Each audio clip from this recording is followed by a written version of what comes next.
Ceritanya Ratu Elizabeth pertama sedang mencari pulau cuy, buat jadiin ibu kota Inggris, juga pangkalan bajak laut mereka. Karena kalau ada kapal dagang Spanyol yang lewat, itu bisa dirampas. Akhirnya 1586 nemu ini tempat kosong namanya Teluk Chesapeake, tapi jauh tempatnya. Finally, Ratu Elizabeth menyuruh Gubernur John buat bikin permukiman di sana. Ini Gubernur John dan keluarganya juga warganya berangkatlah menuju Teluk Chesapeake. Tapi baru setengah perjalanan, kapal Gubernur John dapat konflik yang memaksa mereka turun dulu nih di Pulau Roronok. Akhirnya di Pulau Roronok mereka bikin permukiman sementara.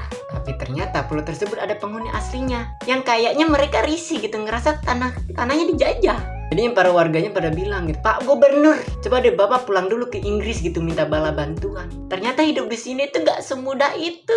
Apalagi penduduk aslinya gak bantuin kita, kayak cuek aja. Nah pada masa itu berpergian lintas pulau tuh gak semudah lu duduk 10 jam sambil ngenyot Kiko udah nyampe gitu, enggak men. Butuh waktu berbulan-bulan. 5 November 1587 Gubernur John nyampe di Inggris. Dan langsung tuh di ACC sama Ratu Elizabeth. Oke, kita kasih bala bantuan. Nah baru aja Gubernur John mau bawa bala bantuan ini untuk keluarga dan warganya di Pulau Roronok, malah ketahan sama perang Inggris dan Spanyol. Perang ini berlangsung lama banget cuy, hingga Gubernur John baru nyampe di pulau itu setelah 3 tahun. Namanya ayah pasti gak sabar ya kan, apakah selama 3 tahun ini anakku udah mirip aku gitu. Setelah 3 tahun akhirnya nyampe lah di pulau itu, dan ternyata pulaunya sepi. Pemukiman yang dibangun pun udah roboh, dipenuhi semak-semak yang artinya mereka udah lama pergi gitu. Kaget dong, mana keluarga aku dan wargaku. Tapi anehnya ada pagar yang kokoh. Kalau karena badai besar, kenapa rumah-rumah roboh sedangkan pagarnya itu masih kokoh gitu.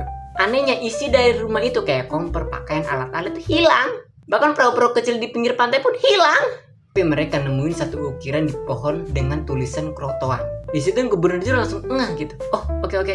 Kita pergi dari sini, kita berangkat ke sana. Dan kayaknya Gubernur John ini tahu sesuatu dan ingin menuju ke pulau gitu loh. Tapi baru aja mau berangkat ada badai besar yang akhirnya Gubernur John dan pasukannya ini kembalilah ke Inggris. Sampai akhir hayatnya Gubernur John gak kasih tahu maksud tulisan itu apa. Ada teori bilang kalau sebelum Gubernur John ninggalin pulau itu 3 tahun lalu ya kan, mereka bikin kesepakatan gitu, kalau kalian pergi please kasih tanda please. Tapi jika perginya karena bahaya, tambahkan tanda salib di bawah tulisan itu. Nah karena tulisannya nggak ada tanda salibnya, akhirnya Gubernur John itu agak lega gitu. Oh mereka pergi nih dengan aman. Nah Krotoan yang dimaksud itu mungkin sebuah pulau. Kenapa pas badai nggak lanjutin ke pulau Krotoan itu, malah balik ke Inggris? Karena Gubernur John itu udah yakin gitu, oh mereka aman-aman aja di sana. Setelah berabad-abad ya kan, tahun 2013 para ahli menemukan bukti-bukti cincin tembaga, gagang pedang, anting kaca yang diteliti ini benar dari Inggris men. Di Pulau Hatteras, pulau yang dimaksud Krotoan itu. Akhirnya gimana menurut lo? Coba lo komen.